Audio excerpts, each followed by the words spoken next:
하나님이 오늘 우리에게 주시는 말씀은 구약성경 사무엘상 4장 12절로 22절까지 말씀입니다. 구약성경 413페이지 즈음에 있습니다.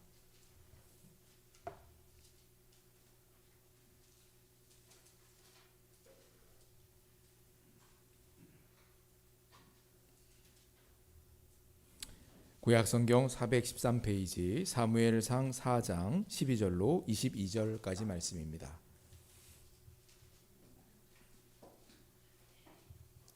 말씀을 다 찾으신 줄 알고 봉독해 드리겠습니다.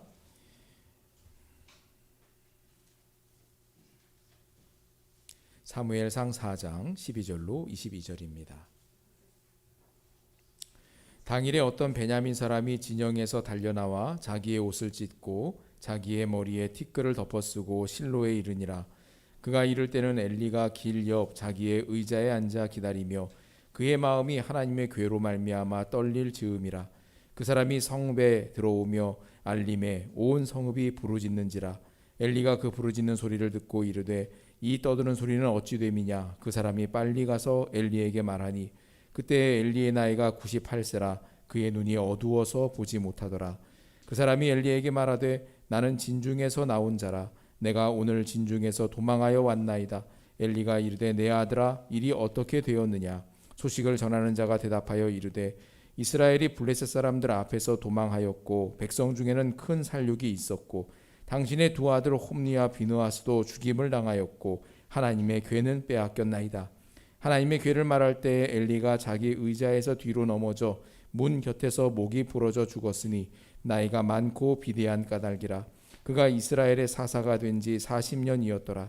그의 며느리인 비느하스의 아내가 임신하여 해산 때가 가까웠더니 하나님의 궤를 빼앗긴 것과 그의 시아버지와 남편이 죽은 소식을 듣고 갑자기 아파서 몸을 굽으려 해산하고 죽어갈 때에 곁에 서 있던 여인들이 그에게 이르되 두려워하지 말라. 네가 아들을 낳았다 하되 그가 대답하지도 아니하며 관념하지도 아니하고 이르기를 영광이 이스라엘에서 떠났다 하고 아이 이름을 이가봇이라 하였으니 하나님의 궤가 빼앗겼고 그의 시아버지와 남편이 죽었기 때문이며 22절 같이 읽습니다. 또 이르기를 하나님의 궤를 빼앗겼으므로 영광이 이스라엘에서 떠났다 하였더라. 아멘. 호산나 찬양대에 찬양이 있겠습니다.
아멘. 우리 하나님께 영광의 박수 올리겠습니다. 아멘. 네, 은혜로운 찬양으로 하나님께 영광을 돌린 우리 호산나 찬양대에게도 감사의 박수하도록 하죠. 감사합니다. 네, 우리 양입 앞뒤로 인사하시겠습니다. 사랑합니다. 축복합니다. 인사하시죠. 사랑합니다. 축복합니다. 네, 사랑합니다. 축복합니다. 네. 하나님의 은혜와 평강이 오늘 하나님 앞에 예배하는 우리 모두와 함께 하시기를 주님의 이름으로 축원합니다. 5월은 가정의 달이고 가정과 관련된 또 여러 행사들과 또 기념일들이 있죠. 오늘은 이제 스승의 날이고 교회에서는 스승의 주일로 이렇게 지킵니다. 스승의 날은 교사의 노고에 감사하자라는 취지로 만들어졌는데 세계 여러 나라에서는 매년 10월 5일을 세계 교사의 날로 그렇게 지키고 있습니다.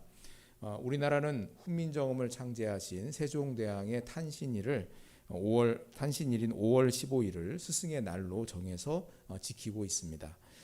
인생을 살면서 좋은 스승을 만나는 것은 하나님의 복입니다. 그래서 만남의 복을 위해서 기도할 때면 저도 좋은 친구를 만나고 또 좋은 스승을 만나고 또 이 다음에 좋은 믿음의 배우자를 만나도록 그렇게 위하여서 기도를 합니다. 저 역시도 중학교 2학년 때 예수님을 구주로 영접하고 하나님의 자녀가 되었는데요. 당시에 교회학교 담임 선생님의 기도와 사랑이 큰 몫을 했다라고 생각을 합니다. 제 기억으로 당시 40대 여 집사님이 담임 선생님이셨는데 중학교 2학년 남학생반을 맡아서 여간 고생을 하신 게 아닙니다. 장난기 많고 또 말 안 듣기로 유명한 중2병 남한자 아이들 반을 맡으셔가지고 고생을 많이 하셨음에도 불구하고 한결같은 사랑으로 그렇게 저희들을 돌아봐 주셨습니다. 아직도 기억이 나는 것은 공과 공부를 매주 하잖아요. 공과 공부를 할 때면 선생님께서 예수님께서 우리를 사랑하시는 그 사랑에 감격하시고 또 그런데 그것을 아무리 설명을 해도 도무지 이해하려고 하지 않고 장난만 치려고 하는 중 2학년의 남자의 아이들의 그 무관심, 그 괴리 속에서 답답한 심정 때문에 항상 눈물을 많이 그렇게 흘리셨던 그런 기억이 납니다. 그럼에도 불구하고 말귀를 알아듣지 못하는 그 학생들을 끝까지 붙드시고 또 기도하시고 또 사랑해 주셨던 선생님이셨고요. 덕분에 그 사랑이 밑거름이 되어서 오늘의 제가 있다. 그런 생각을 합니다. 비단 그 선생님뿐이겠습니까? 살아오면서 여기저기에서 학교에서 또 교회에서 많은 선생님들을 만났고 또 그분들의 사랑과 또 도움을 받아서 우리들이 이 자리까지 이르렀습니다. 우리 교회에도 학생회와 주일학교 교사로 수고하시는 선생님들이 계십니다. 1년 52주 한 주도 빠지지 않고 누구보다 일찍 나와서 학생들을 돌보시느라 애를 쓰십니다. 누가 그 수고를 알아주는 것도 아닌데 사명감을 갖고 그렇게 맡겨준 학생들을 돌보십니다. 뒤에서 수고하고 있는 이런 분들을 통해서 우리 교회의 다음 세대들이 예수님을 믿는 그런 믿음이 전수가 되고 또 하나님의 사람으로 성장해 간다 이렇게 생각이 듭니다. 수고하시는 모든 선생님들께 감사를 드리고 또 그 모든 수고와 애씀이 또 풍성한 열매가 맺기를 늘 기도합니다. 또 우리 교회 모든 성도님들께서도 이렇게 뒤에서 수고하시는 선생님들뿐만 아니라 교사들뿐만 아니라 뒤에서 수고하는 많은 분들이 있다는 것을 기억하고 또 그분 수고하는 분들에게 관심을 갖고 따뜻한 말로 격려하시고 감사를 표현하는 우리 모두가 되면 좋겠습니다. 갈라디아서 6장 6절 말씀을 같이 한번 읽어볼까요? 가르침을 받는 자는 넘겨주세요. 같이 있습니다. 가르침을 받는 자는 말씀을 가르치는 자와 모든 좋은 것을 함께하라. 아멘. 성경은 우리의 자녀들을 위해 수고하고 있는 교사들과 모든 좋은 것을 함께하라. 가르침 받는 자들은 가르치는 자들과 모든 좋은 것을 함께하라. 이렇게 권면을 합니다. 사랑의 격려와 관심은 두고두고 기억되는 법입니다. 그런 사랑의 표현으로 수고하는 분들이 새 힘을 얻고 당신들이 하고 있는 그 모든 일들을 사명감을 갖고 할 수가 있게 되는 거죠. 우리 믿음의 공동체가 이렇게 서로에게 위로가 되고 또 격려가 되는 우리 모두가 될 수 있기를 주님의 이름으로 축원합니다. 오늘은 패배를 선택하신 하나님의 자유, 패배를 선택하신 하나님의 자유라는 제목으로 말씀의 은혜를 나누도록 하겠습니다. 오늘 우리가 읽은 말씀을 이해하려면 사무엘상 2장과 3장의 내용을 어느 정도 알고 있어야 합니다. 아이를 낳지 못하던 한나는 하나님 앞에 서원 기도를 하여서 사무엘이라는 아들을 얻게 되지요. 이 아이가 젖이 뗄 때까지 고대 유대 사회에서는 대략 3살 정도까지 이렇게 젖을 먹였다고 합니다. 그러니까 아마 사무엘도 3살이 될 때까지는 이제 한나의 품에서, 어머니 한나의 품에서 성장을 했을 것 같고요.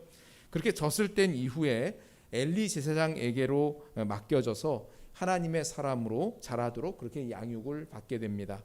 매년 제사를 지내기 위해서 성소에 올라갈 때면 아이의 성장에 맞추어서 세마포 에봇을, 사무엘이 입을 수 있는 그런 세마포 에봇을 지어서, 제사장이 오시거든요.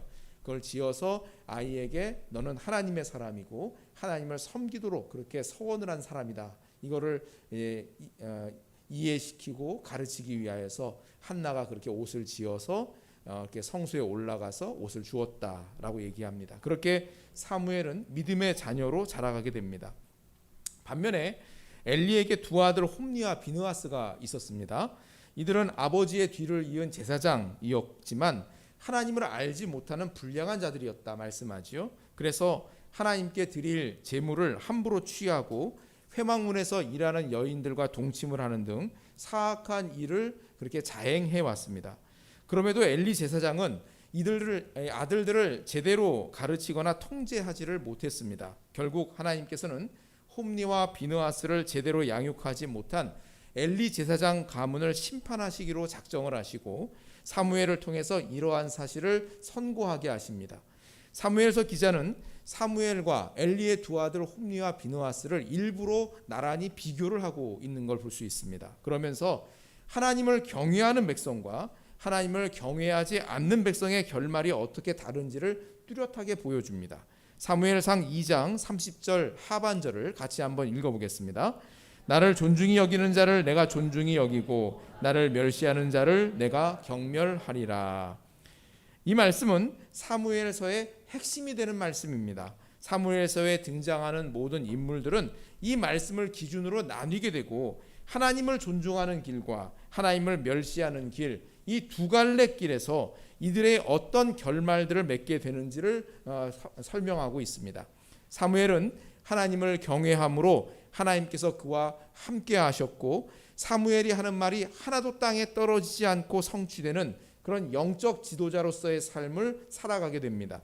반면에 엘리 가문은 하나님을 경멸함으로 버림을 받고 같은 날 죽게 될 것을 선고받게 되지요. 그리고 오늘 우리가 읽은 본문이 이러한 하나님의 심판 선언이 구체적으로 성취가 된 그런 사건입니다.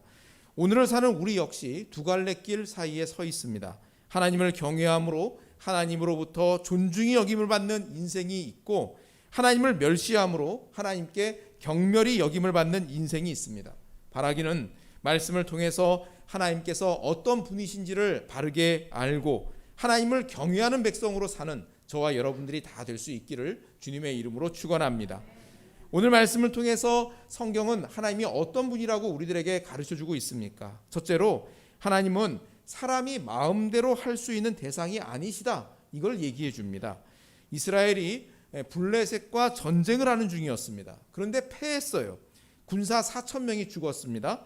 패배하고 돌아왔으니 그 원인을 찾고 대안을 찾아야 되는 건 아니겠습니까? 근데 이들의 이야기가 아주 가관입니다. 사무엘상 4장 3절과 4절을 같이 읽어보겠습니다.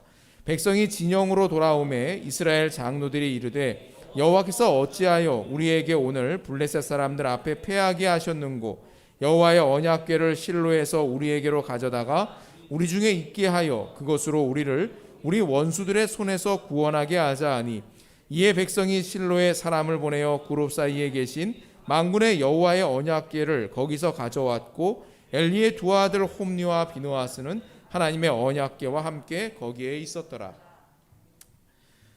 이스라엘은 이 전쟁에서 패한 원인이 하나님께 있다는 것을 분명히 알았습니다. 전능하신 하나님께서 이스라엘과 함께하지 아니하심으로 우리가 패했다, 분명히 이해하고 있는 겁니다. 그렇다면 왜 하나님께서 우리와 함께하지 않으셨을까? 우리에게 무슨 죄가 있는가? 자기 자신을 돌아보고 죄에서 돌이켜서 먼저 회개해야 되는 것 아니겠습니까? 근데 이스라엘의 장로들은 자신들의 잘못이 무엇인지를 생각하지 않고 단지 언약궤만 가지고 나가면 이길 수 있을 것이다, 이렇게 낙관을 합니다.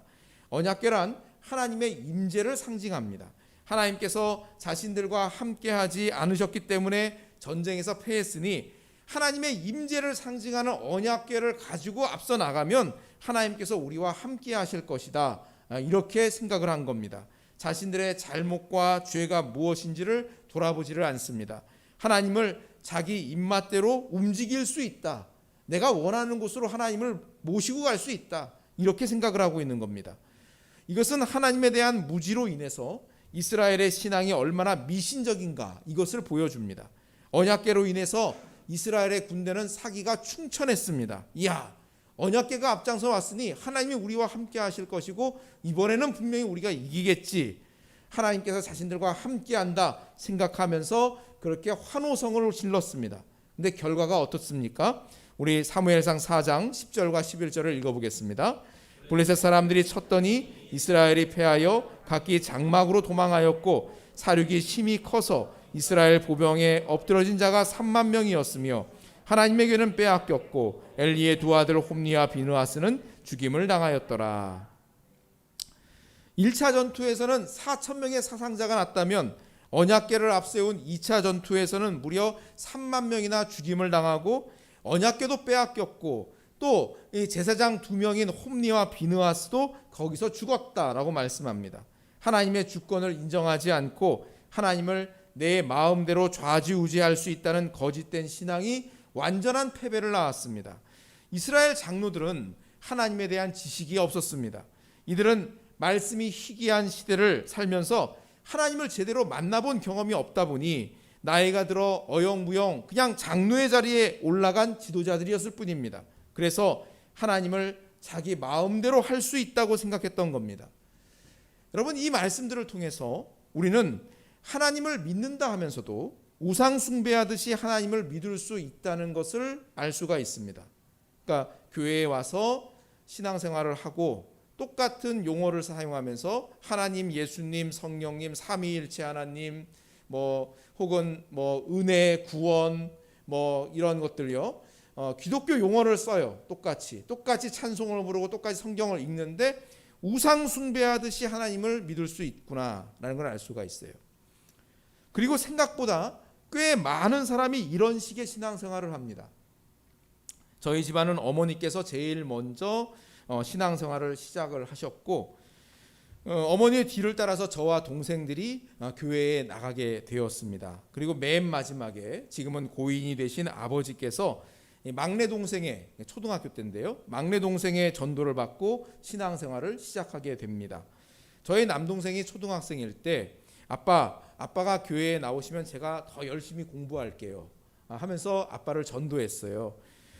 교회에 나오면 아들이 열심히 공부하겠다는 말에 감동을 받으셨는지 아버지께서 그래? 그럼 내가 다음 주부터 같이 가야지 하시면서 선뜻 그 말을 받으셨어요. 그래서 그 다음 주부터 나오시게 된 거예요. 아버지께서 처음 교회에 나오시던 날 누구보다 어머니께서 기뻐하셨죠. 부부가 함께 교회에 나오는 것을 위해서 늘 기도하셨는데 기도의 응답이 이루어졌으니 얼마나 기쁘셨겠습니까? 그렇게 교회에 처음 나와서 예배에 참석하신 후에 집으로 돌아가신 아버지께서 제일 먼저 무엇을 하셨는지 아십니까? 이건 꽤 시간이 지난 다음에 아버지하고 같이 대화를 하는 중에 우연히 그때 일을 아버지가 얘기해 주셔가지고 제가 알게 된 건데요. 교회에 나오셔서 어머니와 함께 예배에 참석하신 후에 집으로 돌아가신 아버지께서 제일 먼저 하신 일은 복권을 사는 거였어요. 복권을 왜 사셨을까요? 내가 오늘 교회에 나가줬어요. 하나님을 한번 믿어보기로 했으니까 하나님께서 뭔가 나에게 좋은 거 뭔가 줘야 되는 거 아니십니까? 그럼 혹시 뜻하지 않은 로또에 당첨되는 것 아닌가 하시는 생각에 교회를 나오셔서 대구로 가시는 그 중간에 제일 먼저 복권을 사셨다 말씀하시더라고요. 아버지, 그래 당첨금이 어떻게 됐어요? 야, 하나도 안 됐다. 예, 그걸로 얘기가 끝났어요. 저희 아버지께서 좀 순수하십니다. 막 신앙생활을 시작한 초신자로서 충분히 그런 생각을 할 수도 있겠다, 그런 생각을 해봅니다. 그런데 10년, 20년 신앙생활을 하면서도 생각보다 이런 생각으로 하나님을 우상 숭배하는 종교인들이 꽤 많이 있습니다. 내가 이렇게 하면 하나님도 내게 이렇게 해주시겠지. 기브 앤 테이크, 주는 것이 있으면 받는 것이 있는 거지. 내가 이런 게 필요한데 이걸 받아내려면 이 정도는 내가 투자해야 되는 거 아닌가? 하나님을 하나님으로 인정하지 않고 내가 마음대로 조정할 수 있다라고 생각을 하는 겁니다. 개가 꼬리를 흔들어야 되는데 꼬리가 개의 몸통을 흔들 수 있다, 그렇게 생각하면서 신앙생활을 한다고 하는 거죠. 더 나아가서 사회 지도층부터 미신과 거짓된 신앙에 빠져서 자신의 안녕만을 도모하는 그런 시대를 우리가 살고 있습니다. 이런 거짓된 신앙을 지탱하는 그 거짓된 뿌리는 바로 물신 숭배 신앙입니다. 돈이면 모든 것을 할 수 있다. 돈이면 모든 것이 충분하다. 돈으로 자신의 안전을 살 수 있다. 이런 우상 숭배에 빠져 있습니다. 이런 우상 숭배가 사회 지도층부터 어린아이에 이르기까지 팽배해 있는 매우 혼탁한 시대를 우리들이 살아가고 있습니다. 그래서 하나님도 얼마든지 내 필요에 따라서 소환해서 이용할 수 있다는 생각이 교회를 10년, 20년 다녀도 견고한 성처럼 무너지지가 않는 겁니다. 여러분들은 어떠세요? 하나님을 하나님으로 인정하며 사십니까? 하나님을 하나님으로 인정하는 신앙인지, 아니면 하나님을 우상 숭배하듯 미신 믿듯 교회를 다니는 종교인인지는 한 가지만 확인하면 알 수 있습니다. 내 모든 삶의 영역, 나의 시간, 건강, 가정, 직장, 돈, 미래, 나의 모든 삶의 영역에서 예수 그리스도께서 주인이 되신다는 것을 나는 인정하고 있느냐? 정말 하나님께서 내 삶의 영역에서 주인이신지, 또 그것을 고백하듯이 내 삶으로, 행동으로 그렇게 살기를 부단히 노력하고 있느냐, 이거예요. 아니면 필요할 때마다 불러내서 원하는 것을 요구하는 알라딘의 요정쯤으로 그렇게 생각하고 있느냐라는 거죠. 하나님은 하나님이십니다. 하나님은 내 마음대로 조정하실 수 있는 분이 아니세요. 하나님을 존중히 여기는 자를 하나님께서도 존중히 여기신다 말씀하십니다. 바라기는 하나님의 하나님 되심을 굳게 인정하고 그 고백과 같이 우리의 삶을 살아가기를 힘쓰시는 저와 여러분들이 다 될 수 있기를 주님의 이름으로 축원합니다. 또 한 가지, 오늘 말씀을 통해서 하나님은 생명을 위해서 일하시는 분이시는구나, 이걸 알 수가 있어요. 언약궤만 앞세우면 하나님이 함께 하실 것이라고 생각했던 이스라엘은 블레셋과의 전투에서 대패를 하고 홈니와 비느하스도 죽었을 뿐만 아니라 언약궤마저 빼앗겨버리고 맙니다. 우리 4장 17절과 18절을 같이 읽어보겠습니다. 소식을 전하는 자가 대답하여 이르되 이스라엘이 블레셋 사람들 앞에서 도망하였고 백성 중에는 큰 살육이 있었고 당신의 두 아들 홈니와 비느하스도 죽임을 당하였고 하나님의 궤는 빼앗겼나이다. 하나님의 궤를 말할 때에 엘리가 자기 의자에서 뒤로 넘어져 문 곁에서 목이 부러져 죽었으니 나이가 많고 비대한 까닭이라. 그가 이스라엘의 사사가 된 지 40년이었더라. 아멘. 이스라엘이 크게 패했을 뿐만 아니라 홈니와 비느하스 두 아들이 죽었고 심지어 언약궤도 빼앗겼습니다. 4단계로 점징적으로 보고를 해요. 이스라엘이 패했습니다. 많은 군사가 죽었습니다. 당신의 두 아들 홈니와 비느하스도 죽었습니다. 심지어 언약궤마저도 빼앗겼습니다. 사실 엘리 제사장은 자신의 아들이 죽었다, 두 아들이 죽었다는 것 때문에 충격받은 게 아니에요.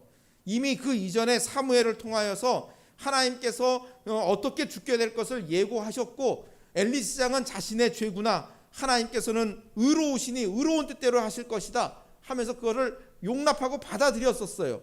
그런데 어디서 충격을 받았냐? 심지어 언약궤마저도 빼앗겼습니다. 거기에 충격을 받고 엘리 지장이 의자 뒤로 넘어져서 목이 부러져 죽었다라고 말씀하죠. 뿐만 아니라 그 소식을 듣던 비느하스의 임신한 아내도 충격을 받고 조산을 하게 됩니다. 이 여인이 아들을 낳았으나 서서히 죽어가고 있었어요. 산모가 죽어가니까 산파가 용기를 주려고 자네 아들을 낳았어 하면서 격려를 했습니다. 그러나 비느하스의 아내는 이들의 격려가 하나도 기쁘지가 않았습니다. 우리 21절과 22절을 읽어보겠습니다. 이르기를 영광이 이스라엘에서 떠났다 하고 아이 이름을 이가봇이라 하였으니 하나님의 궤가 빼앗겼고 그의 시아버지와 남편이 죽었기 때문이며, 또 이르기를 하나님의 궤를 빼앗겼으므로 영광이 이스라엘에서 떠났다 하였더라. 비느하스의 아내는 자신이 낳은 아들을 보지도 않고 기뻐하지도 않으면서 고통 가운데 마지막 숨을 몰아 쉬면서 아이의 이름을 이가봇, 영광이 떠났다, 이렇게 지어줬어요. 하나님의 임재를 상징하는 언약궤를 빼앗겼으니 하나님의 영광이 이스라엘을 떠났고 더 이상 소망이 없다, 이렇게 본 겁니다. 영광이 떠났다라고 번역한 이 히브리어 갈라라는 단어인데요, 이 뜻은 포로로 잡혔다라는 뜻이에요. 사무엘서 기자는 언약궤를 빼앗긴 이 사건을 역출애굽 사건으로 해석을 하고 있는 겁니다. 솔로 출애굽을 할 때는 이스라엘 백성들이 하나님께서 고통을 호소하며 부르짖었어요. 하나님께서 그 소리를 듣고 권능으로 임하셔서 애굽이 패하고 하나님께서 이스라엘 백성들을 구원해내셨죠. 반면에 오늘 본문에서는 이스라엘 백성들이 언약궤를 앞장 세우면서 우리가 승리할 거다 하면서 환호성을 질렀었어요. 그런데 오히려 이스라엘이 패하고 하나님의 언약궤는 갈라 포도로 잡혀갔어요. 역출애굽 사건이 벌어진 겁니다. 출애굽 사건에서는 하나님께서 승리를 주시고 자유케 하시는 하나님이었는데, 역출애굽 사건에서는 패배하고 굴욕을 당하시는 하나님으로 나타나고 있습니다. 이제 더 이상 이스라엘은 출애굽할 때처럼 구원받은 백성이 아닌 겁니다. 이스라엘은 이제 패배하고 박해받는 백성이 된 겁니다. 그럼에도 불구하고 오늘 말씀 가운데 사무엘서 기자는 한 가닥 희망의 메시지를 심어 놓았습니다. 우리 17절 말씀을 다시 한번 읽어보겠습니다. 소식을 전하는 자가 대답하여 이르되 이스라엘이 블레셋 사람들 앞에서 도망하였고 백성 중에는 큰 살육이 있었고 당신의 두 아들 홈니와 비느하스도 죽임을 당하였고 하나님의 궤는 빼앗겼나이다.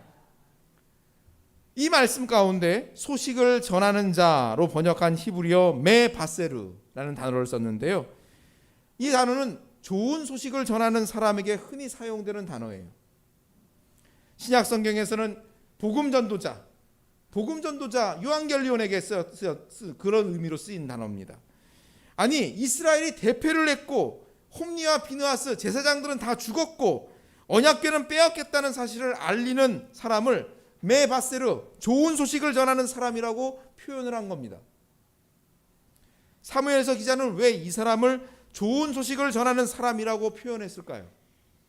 우리는 당장 눈앞에 펼쳐진 일들만 보고 이 일이 좋으래 나쁘네, 이게 복이네 화네, 이렇게 판단을 하지만 하나님은 전후좌우를 다 보시면서 모든 것을 아시고 이끄시는 분이시기 때문입니다. 우리는 눈에 보이는 것만으로 판단을 하지만 하나님은 전체를 보시고 이끄시는 전능하신 하나님이시기 때문입니다. 엘리 지장의 입장에서 보면 두 아들이 한날에 죽은 것 같은 이런 비극 중에 비극이 또 어디 있겠습니까? 그러나 이것은 이스라엘에게는 좋은 소식인 겁니다. 홈니와 비느하스의 죽음은 타락한 제사장 가문을 멸절하시는 하나님의 공의로우신 심판을 의미하는 것이고, 이제 이스라엘 백성들은 새로운 하나님의 선지자인 사무엘과 함께 새로운 역사를 따라가게 될 것을 의미하기 때문인 겁니다.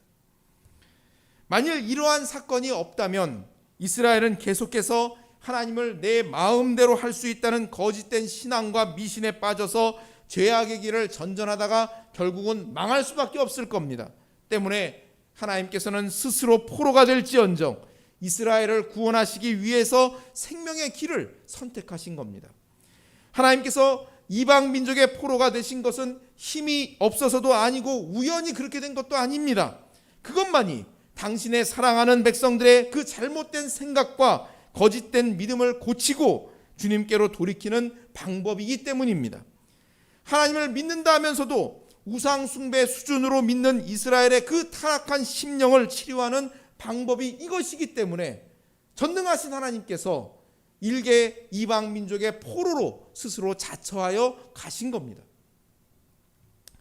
예수 그리스도께서 십자가를 지신 건 역시 로마 군사를 물리칠 힘이 없어서가 아니었습니다. 죄 없으신 예수님께서 십자가를 지신 것은 그것만이 하나님과 원수된 우리를 구원하여서 새 생명을 선물로 주는 유일한 방법이기 때문이었습니다. 하나님은 우리를 위해서 자신의 모든 것을 내어주는 자유로운 분이십니다. 만물의 주관자가 되신 분이 일개 이방 민족의 포로가 되기를 자처하십니다. 만물을 창조하신 분이 우리를 구원하시기 위해서 십자가에서 죽으셨습니다. 하나님은 이렇게 생명을 위해서 일하십니다. 우리로 하여금 생명을 얻고 더 풍성히 얻게 하기 위해서 이 땅에 오셨습니다. 우리를 사랑하셔서 모든 것을 내어주신 주님을 온전히 인정하는 우리 모두가 다 될 수 있기를 주님의 이름으로 축원합니다. 하나님의 하나님 되심을 인정하고 고백하는 우리 모두가 되기를 바랍니다. 예수 그리스도께서 내 삶의 온전한 주인이 되심을 고백하는 우리 모두가 되기를 바랍니다. 또한 그렇게 고백한 대로 믿음으로 살아내는 저와 여러분들이 되시기를 바랍니다. 그것만이 참 생명의 길이고 승리의 길이기 때문입니다. 힘써서 예수 그리스도의 주 되심을 고백하고 살아가는 저와 여러분들이 다 될 수 있기를 주님의 이름으로 축원합니다. 기도하겠습니다. 말씀을 기억하고 우리 합심해서 통성으로 기도하지요. 하나님의 은혜를 구합시다. 내 삶 속에 내 삶의 모든 영역에서 예수 그리스도께서 참 주인이 되고 계십니까? 교회를 다니고 찬송을 하고 말씀을 읽고는 하지만 여전히 내가 주인이고 하나님을 내 마음대로 할 수 있다고 생각하며 살고 있지는 않습니까? 돌이켜야 됩니다. 돌이키지 않으면 소망이 없습니다. 생명의 길로 나아가기 위하여 예수 그리스도의 주 되심을 고백하고 따르는 우리 모두가 되기를 구합니다. 원합니다. 그렇게 삽시다. 그렇게 살기를 힘씁시다. 잠시 합심하여 통성으로 기도하시겠습니다. 은혜로우신 아버지 하나님, 우리를 사랑하시고 말씀하시니 감사합니다. 하나님의 은혜를 구합니다. 우리의 모든 삶의 영역에서 예수 그리스도께서 참 구주 되심을 고백합니다. 또한 그 고백과 같이 살아내는 우리 모두가 되기를 원합니다. 주님 은혜 베풀어 주시옵소서. 믿음의 고백대로 살 수 있는 능력이 우리에게 없사오니 주님 우리를 도우시고 은혜를 더하여 주셔서 그렇게 믿음의 고백대로 살아가는 복된 자녀들, 생명의 길을 가는 하나님의 백성들이 다 될 수 있도록 우리 모두를 붙잡아 주시옵소서.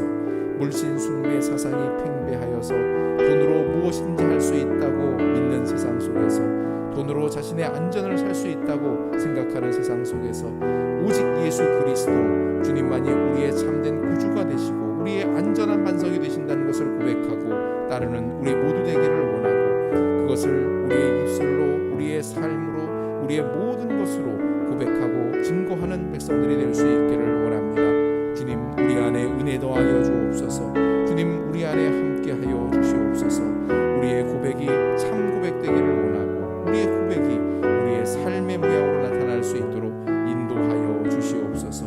이 거짓된 신앙에서 돌이켜 참된 믿음으로 살아가는 백성들이 다 될 수 있도록 인도하여 주시옵소서. 은혜 중에 우리를 붙드시고 성령으로 역사하여 주실 줄 믿사옵고 감사와 영광을 돌리며 거룩하신 예수님 이름으로 기도합니다. 아멘. 가슴에 손 모으시기 바랍니다. 이 시간 주님께서 우리의 상한 몸을 치료하십니다. 몸 가운데 질병이 있는 분들은 믿음으로 기도를 받으십시오. 또 가족 중에 환자가 있는 분들도 믿음으로 기도 받으시기 바랍니다. 마음의 소원과 간구의 제목이 있으신 분들도 이 시간 믿음으로 기도를 받으십시오. 주님께서 우리의 기도를 통하여 역사하십니다. 할렐루야. 존귀와 영광 받기 합당하신 아버지 하나님, 우리를 사랑하시고 말씀하시니 감사합니다. 우리에게 생명 주시기 위하여서 십자가 지신 주님 감사와 영광을 올려드립니다. 주님을 온전히 주님으로 인정하고 하나님의 하나님 되심을 인정하고 고백하고 힘써 따라 사는 복된 백성들, 하나님의 자녀들이 다 될 수 있도록 우리 모두에게 은혜에 더하여 주시옵소서. 특별히 이 시간 우리의 몸 가운데 있는 질병으로 인하여 주 앞에 간구합니다. 주님이 십자가를 지심에 우리의 모든 상함과 질고를 친히 감당하셨사오니 이 시간 치유의 은혜로 함께하여 주시옵소서. 그러므로 예수 그리스도의 이름으로 명하노니 성도들을 괴롭히는 더 더러운 질병들은 묶임을 받고 떠나갈지어다. 오장육부는 제 기능을 발휘하게 될지어다. 관절은 새 힘을 얻을지어다. 허리는 나음을 입을지어다. 암은 사라질지어다. 혈관질환 신경질환도 치유함을 받을지어다. 당뇨 수치 혈압도 정상적으로 맞춰지게 될지어다. 기침 감기는 멈추게 될지어다. 눈과 귀는 활짝 열리게 될지어다. 비염은 치유함을 받을지어다. 아픈 머리는 상쾌하게 될지어다. 불면증 우울증도 나음을 입을지어다. 주님 주시는 은혜 안에서 강건하게 하시며 하나님의 영광을 위한 일생 될 수 있도록 은혜 내려주시옵소서. 또 우리 가족 중에 환자가 있어 기도합니다. 병상에 있는 가족들을 긍휼히 여기시고 이 시간 친히 그 아픈 환자들을 어루만지셔서 속히 회복되어지는 역사가 있도록 은혜 더하여 주시옵소서. 또한 우리의 병든 마음과 생각도 치료하셔서 하나님의 은혜와 복을 받아 누리기에 부족하지 않도록 역사하여 주시옵소서. 믿음으로 구하고 간구하는 기도의 제목들마다 응답하시되 이 모든 것들이 주 안에서 풍성한 열매 맺도록 역사하여 주시옵소서. 우리의 가정을 믿음의 반석에 굳건하게 하실 줄 믿습니다. 하늘의 평강과 기쁨으로 충만한 가정들 다 되게 하여 주옵소서. 감사와 영광을 돌리며 거룩하신 예수님 이름으로 기도하옵나이다. 아멘. 할렐루야. 수령을 돌리겠습니다. 아멘. 예, 우리 찬송가 384장 찬양하시면서 드려진 예물 봉헌하겠습니다.